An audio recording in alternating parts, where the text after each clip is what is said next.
if you leave, I'm gonna kill your family. Yeah. So I'm gonna kill you. And something like that. Somebody in a white van coming to snatch you and cover your head and run off with you.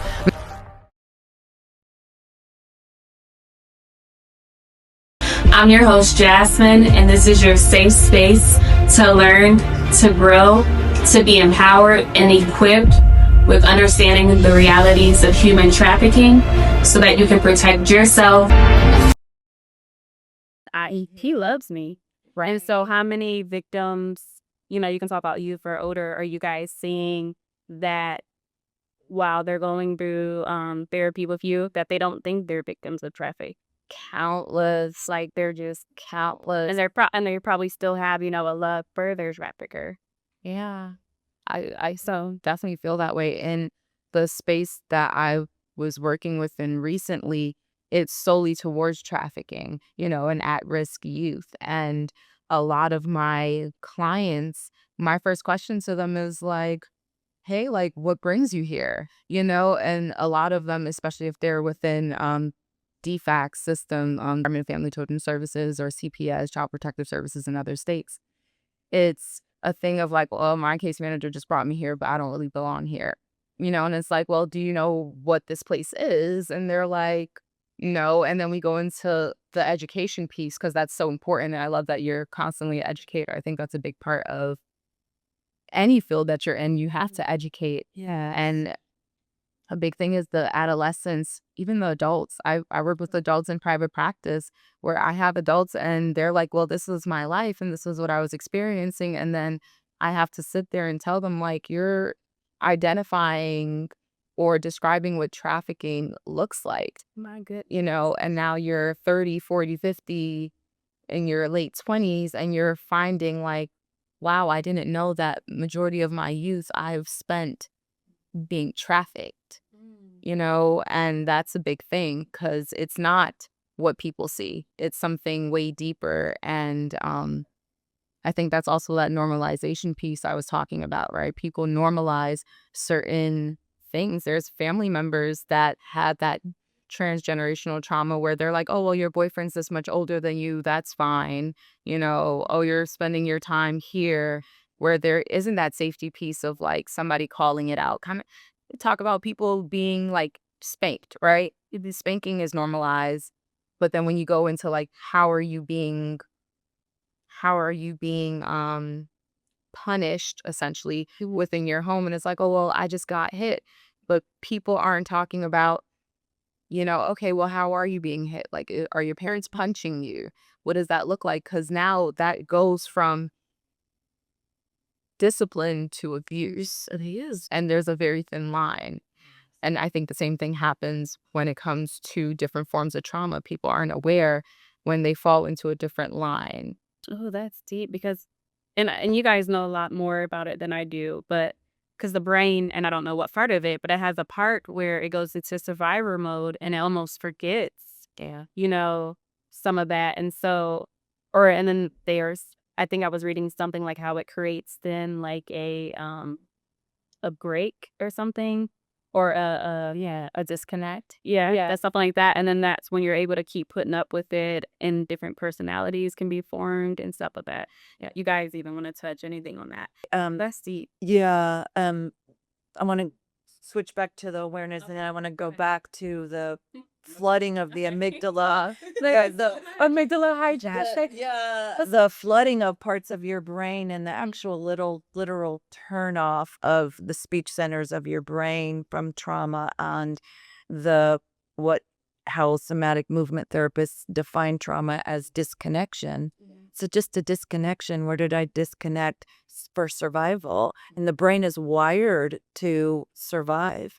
And so it takes something. And so I might have a different style than Vanessa in terms of helping people understand that they are experiencing trauma. But it's usually they're coming to their own realization, right?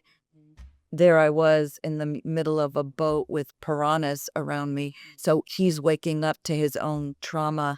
There I was with a drawing, and I watched myself write the word violated across my pelvis. Man, what happened to me? like my nervous system is starting to wake up to my own self. And so then when I discover it myself, it's a whole lot more powerful than if somebody has to tell me that, like, I have a woman, she saw her perpetrator as her boyfriend. And I'm like, tell me about your boyfriend. Let's draw a picture, write a poem. And it was only because of her creative art process that she was able to see that ain't how a boyfriend should be treating me. That's not what a boyfriend is.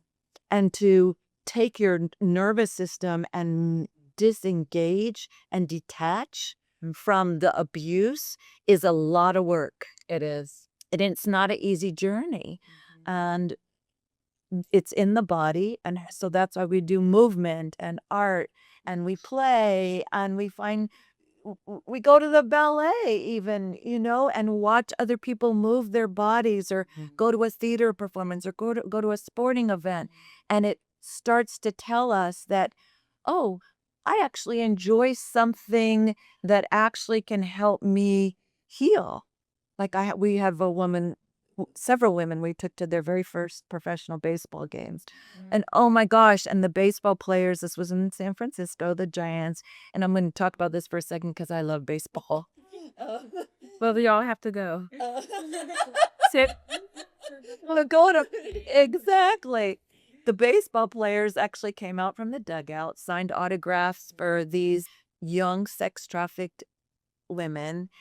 One of them, a fan was yelling from over the dugout for this particular baseball player. And he turned around to the fan and he said, I'm talking to somebody. And he made that girl feel like she was the queen of the world. He signed her ball. He blessed her. Now she wants to go to football games. She wants to try different things. So it's a basketball game. She's like, but he did take her to a basketball game, the Golden State Warriors. I love that. Because we want validation, right? And but that was validation from someone that's not a trafficker. So I kind of want to I know you guys have so much information to you, but I want to kind of talk about what are some signs that an individual may be a trafficker, and not Hollywood's point of view. Maybe traffickers or being trafficked. Or traffickers. Then we go into like signs that the trafficker may be trying to lure in a victim. But some signs, and we're not talking about image, just like what are some things they may do. Like I know we talked about them reaching out, saying, "Hey, you're beautiful." I know them trying to buy shoes, but any other type of things they may be doing that as a parent, or even if someone listening, if this is happening to you or to your friend, you can have that red flag to say, "Ooh, this is not a good situation to be in." Yeah. I love that you mentioned not a look, because there is no look. It's not a one size fit all. If that were the case, I think there wouldn't be this situation. Right. Like, "Ooh, we know that's Right. If only they walked around with a sign that said, I am a trafficker. However, in Detroit, I'm from like Ohio, that Detroit, and they wear like they have pimp balls where the pimps they dress up, so what they are, but that's not the reality all over. Right. Yeah. I didn't even know that. That's interesting. Yeah, I have to show you the pictures. So yeah, you see that, okay, he pimping, so let me go the other way. The signs would be individuals that maybe stay within areas, if we're talking about children, right? Individuals that are lurking around college campuses, individuals that are often seen with a lot of women or men from different age groups. I think that's really important to look for. People that are around the hotels. So certain hotels, I was going to name drop, certain hotels are important to look at, motels, a little inn. But we ain't gonna say the names because right now I'm pretty sure the FBI, they're on to you and y'all will be taken down. But that's one thing I can definitely say is to look out for that. I would also say look out for people that I feel like there's a sketchy vibe that kind of comes along, but it's very inviting. Yeah, I want to speak to that too. Yeah, go ahead. Sure. Well, just there's a curriculum actually called I Empathize that is being used in the schools for Aaron's Law, which is to educate our kids about sexual abuse, and SB 287, which is to educate our kids about trafficking. And it's actually mandated in the state of Georgia. And so we're hoping that school systems are actually implementing it. Hoping the Department of episode. It's a whole other episode. Been an episode about that. Okay, awesome. And I'm bringing you both of y'all back on for that one. So here's the thing about the vibe thing. If I have empathy for myself and I'm taking care of myself and my well-being, and you're a trafficker, my body is going to say no. And I'm going to find a way to do this. Like, this is why I love Amy. Yeah, I'm done with you. Yeah. And I'm going to you because you're my safe person. But if I don't have that and I'm traumatized and I'm not given credence for my value and my feelings and my sense of things and my gifts and abilities, then I'm going to be vulnerable to you hanging around me a little too much. And teaching our kids about what good relationships look like and what not good relationships look like is super important. And just to follow your thread, Vanessa, around what they look like, they're women too.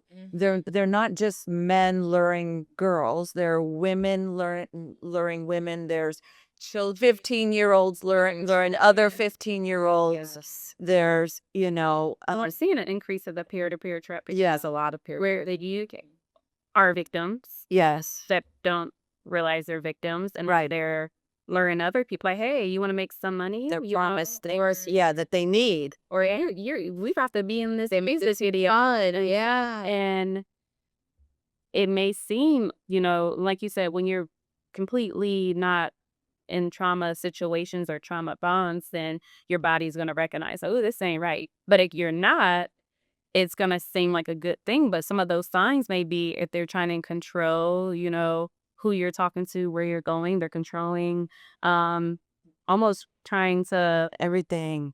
become your only person.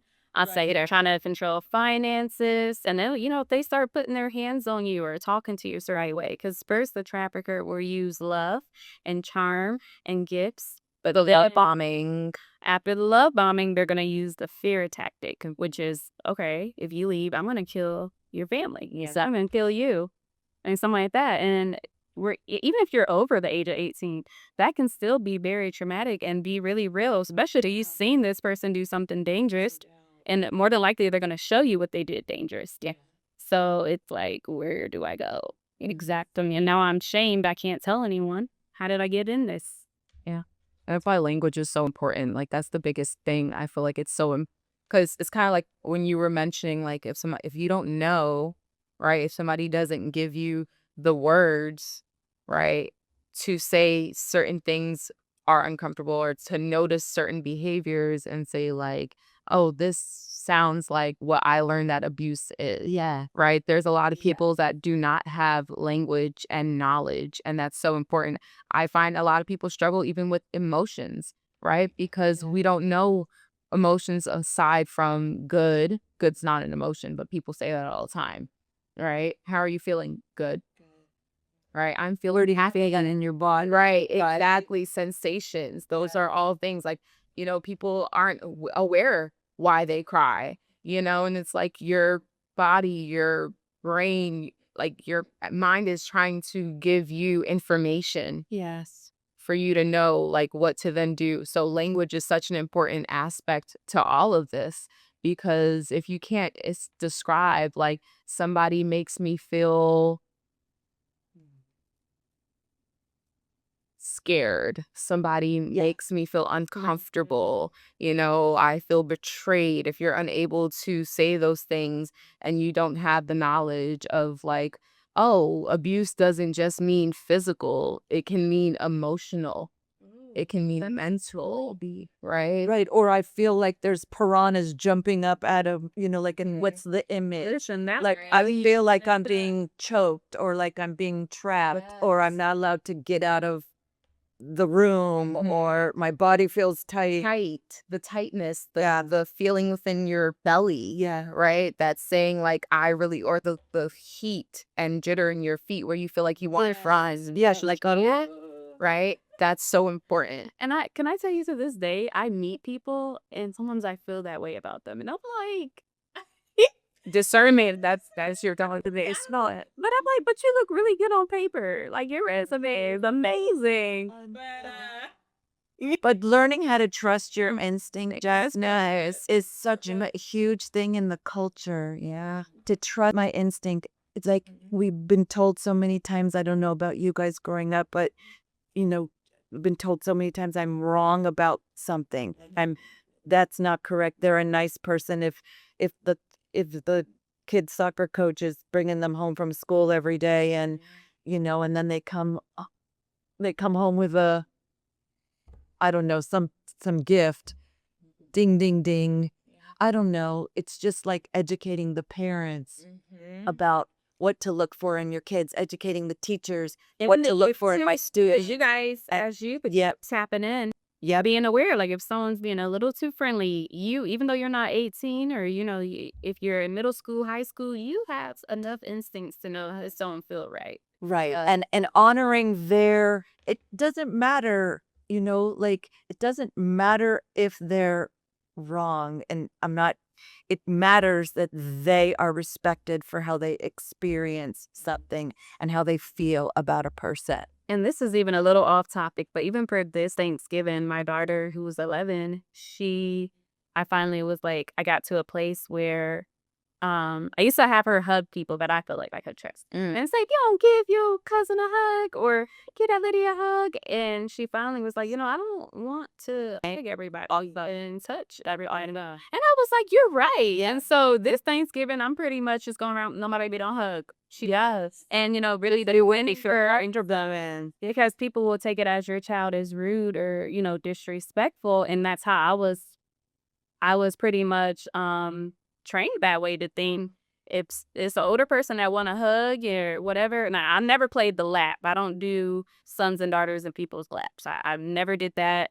I don't understand how a man or a woman could even feel comfortable having someone else's child all in their lap, But that's a whole nother topic too. But yeah, even going to that point of allowing the youth to, what do you feel comfortable with? Even as the adult, I know there's some people, I'm a hugger, so some people don't want to hug me, and I respect that. I get it. Especially, it don't even got to be because of COVID. It's because this is my body, and I would like you to respect my boundaries. And so, and a lot of trafficking, could even, a lot of at risk or traffickers will look for victims that don't have boundaries. That's right. Because they know it's easy. Oh, I can easily groom this person and, break down those walls. But when someone has a strong boundary, I'm pretty sure most traffickers try to go find another victim, or they will probably try to work on that victim of breaking them down and grooming them. Yeah, I like that you mentioned that. That's so true. In Haitian culture, you like kiss, like that's how, not like on the lips, but you kiss on the cheek, like, oh, hi, and that's a thing where you have to go around. Oh gosh, you have to go around and give everybody a kiss. That's essentially our hug, like, oh, hi. It's a sign of respect, but also think about what that's teaching a child, where you're uncomfortable and you don't want to, but then you're being told that you have to because an adult and because it means respect. And so now you're teaching adolescents, subconsciously, you're teaching adolescents and children that regardless of your comfort and your boundaries, you have to remove that to be respectful. That's right. And then what that can grow, right, for, my goodness, when as you get older, those are things that you take with you, and you may not even know that it came from that one experience, but now you're growing to know, like, I really don't want to do this. This makes me uncomfortable, but now I have to go against my body. That's right.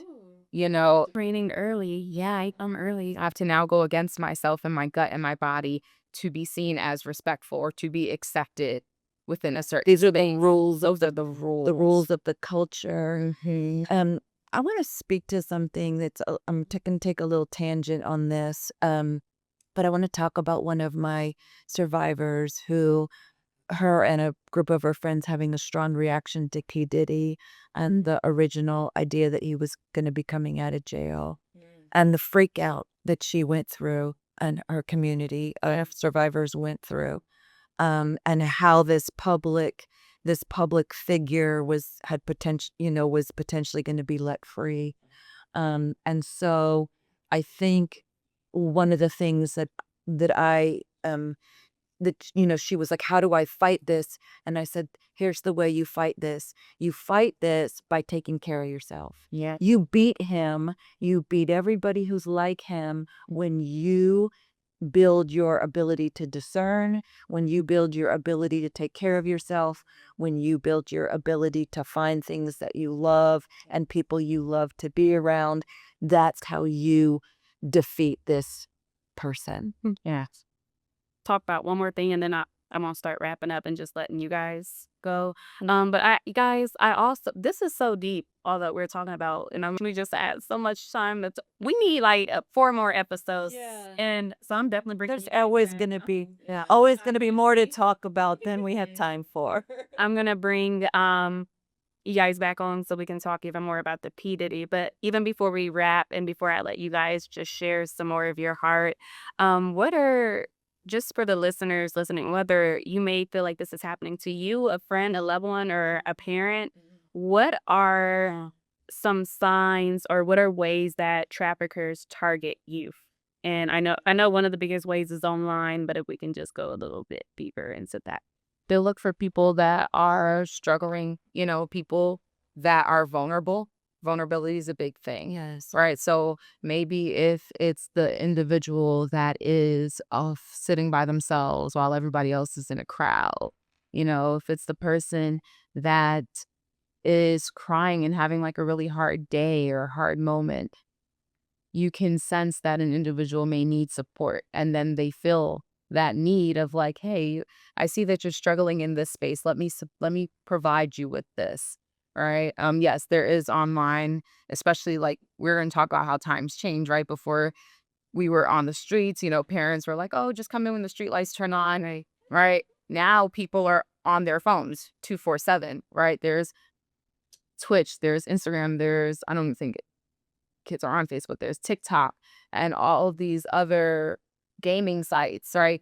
Individuals are online and they're putting out little fish hooks, with the worms, and they're like, hey, they're reaching out to different people. There are people that respond and there are people that do not, and it does start off with those things like, oh, you're really pretty, or like, oh, I've noticed this, or like if somebody posts something and they're like, oh, I'm struggling with X, Y, and Z, they're like, oh, perfect. Hey, I noticed this, and this was happening, right? People in spaces that are higher up, we're not going to pretend that it's just that's people in certain spaces. That's right. Right? People that are in higher up spaces that, you may share something openly with the crowd and they may say, oh, like, I've noticed you were talking about X, Y, and Z. Like, let's talk a little bit more. I feel like I can help you. Your volleyball coach. Your volleyball coach, right? People that are aware, they see you in certain spaces, principals, like any space, people where they notice that there is a need. Family, friends, Yeah. family and friends, friends of the family, Yeah. and somebody's brother. Yeah. Could even be a friend, because I know a lot of the youth, um, in Georgia, or even I'm from Ohio, so from like the Ohio areas and like the Michigan areas, some of the youth are already being trained to become traffickers. And another word, maybe pimps, and then like even we just saw on the news, I don't know if he played for the Falcons, but he was a football player in Atlanta, and he had, a lot of power, and he was high up, but he had a whole trafficking ring they took down, because a lot of them are gang, affiliations. And like you were saying, we don't want to say the name of some of these hotels, but that's nothing but a whole gang taking over this hotel and trafficking these youth. But not every traffic situation is, a whole organization. Sometimes, it's one trafficker and stuff like that. But just to add to that point, that's really deep and good. Yeah. Also, I think it's really important to also highlight that trafficking isn't always sex. Like that's also a really big thing because it's also work, right? People forget about that. Good. My family's not from this country, right? Right now, the government is a lot of individuals are struggling with changes that are happening in the government, right? So it can be a person who's here on a visa where it's like, hey, I know you're from this country and this is happening. ICE can be presenting this, and then they say like, let me help you, let me take you here. We'll send for your family later. Come with me. Or like, oh, your mom told me that this is what was needed, or like, let me help support you in this way to save you from X, Y, and Z. And next thing you know, you're in work. You're being taken away and you don't have a way to come back. In a factory and, horrible work conditions and It's treating people like a commodity, and how we're raised and how we see our value and how we know that, like, I'm going to use a body term, matter. Your bodies matter. You matter, right? And so how do we see you as a person that matters? Um, you know, Vanessa's talking about labor trafficking, which is, I've heard, bigger in this country than even sex trafficking.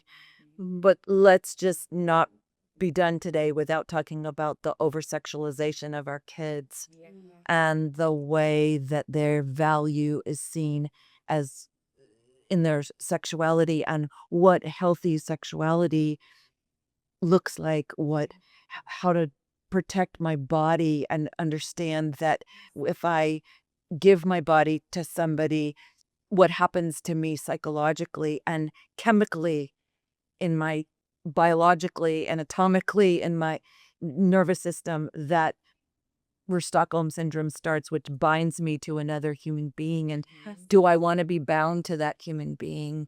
Like making those really just bright decisions in those moments.